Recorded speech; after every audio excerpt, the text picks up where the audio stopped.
as always, whenever you can make anything yourself, you control the salt, the sugar, whatever is going into it, you know what you're doing. And the good part about this too is you can like double, triple, quadruple the batch. I honestly highly encourage that, especially if you plan on doing a lot of grilling for the summer.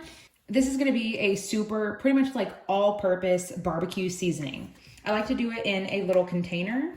First, we're gonna do a tablespoon of brown sugar, of course, for some sweetness. I really recommend the brown sugar instead of white sugar. White sugar is kind of just muted, but brown sugar has a lot of that, like I almost said cinnamony, a lot of that molassesy flavor in it because of course, all it is white sugar mixed with molasses. So good. And a tablespoon of paprika just for some color. I actually decided I would measure this for you guys because I always just do everything by eye. I feel like every home cook does because, you know, until your ancestors tell you that that's enough, that's when you know it's enough. But sometimes it's nice to just have a base where when you make it every time, it's always gonna taste the same. 2 teaspoons of dry mustard powder. Mustard powder is kind of a difficult seasoning for me to really put into words as far as like what it tastes like.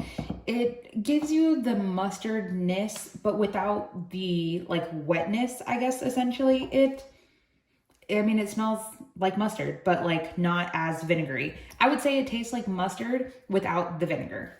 Then 2 teaspoons of some cracked black pepper. 1 teaspoon of some onion powder, 1 teaspoon of some garlic powder, bonus points if you have that roasted garlic powder we talked about. Then 1 teaspoon of cumin. This is actually 1 full teaspoon. It was just hard to get it to come out. Then 1 teaspoon of salt. I've told you guys before, this is a mixture of pink and white salt. If you guys are using iodized salt, like white table salt, then I would just use half of what I said. Then lastly, we'll do 1/4 of a teaspoon of some cayenne pepper. If you don't like heat, then you can absolutely leave it out.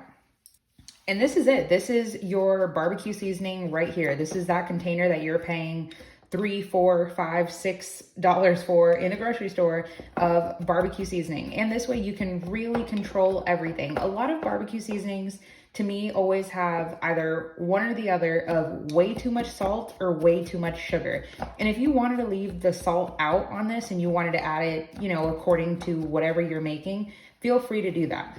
And also, so because it gets hot in most places during the summer, the brown sugar is going to kind of dry out all of the rest of the ingredients in here. So you might get some like lumps and clumps, but you just kind of smash it down and break it up with your fingers, it'll come back to life. It is not bad or anything. I actually have some, I'll show you guys. So I keep mine in a little container. This is my barbecue seasoning that I made last year and I'm still gonna use this. I wanted to show you guys not only how to make this, but I wanted to show you guys just, how simple it is to keep it on hand. Now, don't get me wrong. I have a million barbecue seasonings because I just love to try them. That's just me, you know, anything that I can just spend more money on, just why not? Okay, my counter is a gigantic mess. Now I'm just gonna put a little lid on this and there we go, barbecue seasoning for the rest of summer.